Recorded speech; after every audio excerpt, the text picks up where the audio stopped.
السلام علیکم۔ اسلامک واقعات اور سٹوریز ہب کے معزز مسلمانوں کو میرا سلام۔ امید ہے آپ سب خیریت سے ہوں گے۔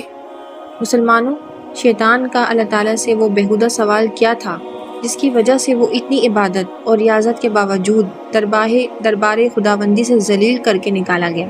وہ کون سا سوال تھا جس کی وجہ سے وہ تا قیامت اور اس کے بعد بھی وہ لعنتی قرار دے دیا گیا؟ مسلمانوں، ایک مثال سے سمجھاتی ہوں۔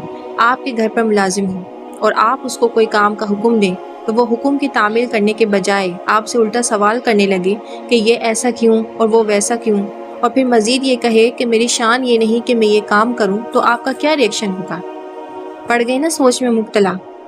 پھر جو خالق کائنات ہے اور اس کا ہر عمل ہماری ناقص عقل و شعور سے بالا تر ہے، اس سے سوالات کرنا بجائے اس کے حکم پر سر تسلیم خم کرنے کے، اپنی شان اسے بتانا جو سب کو معزز کرتا ہے اور عزتیں بخشتا ہے، پھر وہ لعین و ذلیل نہ ہو تو کیا ہوگا؟ اس کا سوال بیہودہ نہ ہو تو کیا ہوگا؟ جی مسلمانوں، میں بات کر رہی ہوں ابلیس کی، جسے عام فہم میں شیطان بھی کہتے ہیں، اور اس کا اصل نام عزازیل ہے۔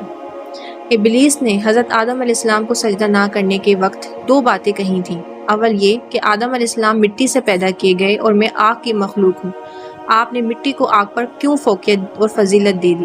یہ سوال امر الہی کے مقابلہ میں حکم کی حکمت معلوم کرنے سے متعلق تھا، جس کا کسی معمور کو حق نہیں ہے۔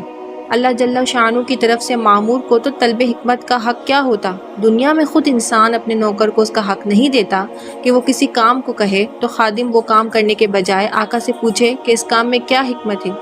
اس لیے اس کا یہ سوال ناقابل جواب قرار دے کر یہاں اس کا جواب نہیں دیا گیا۔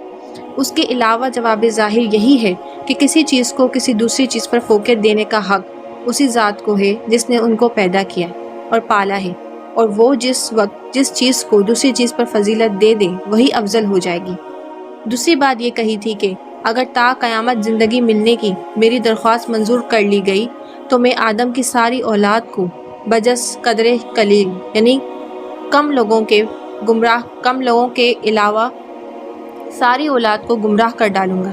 آیات مذکورہ میں حق تعالیٰ نے اس کا جواب دے دیا کہ میرے خاص بندے جو مخلص ہیں ان پر تو تیرا قابو نہ چلے گا، چاہے تو اپنا سارا لاؤ لشکر لے آئے اور پورا زور خرچ کرے۔ باقی غیر مخلص اگر وہ تیرے قابو میں آ گئے تو ان کا بھی وہی حال ہوگا جو تیرا، کہ جہنم کے عذاب میں تم سب گرفتار ہوگے۔ مسلمانوں، یہ تھا وہ بیہودہ سوال جو شیطان کا تھا، اور پھر اعلیٰ گناہ اس نے یہ کیا کہ تکبر کیا جو اللہ کو پسند نہ آیا، کیونکہ رب تعالیٰ کو تکبر پسند نہیں ہے۔ مسلمانوں، آج کی ویڈیو کا یہی اختتام ہوتا ہے۔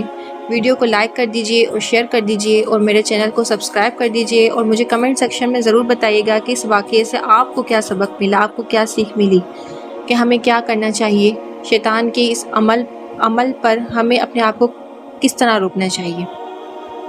ملتے ہیں ایک نئی ویڈیو کے ساتھ۔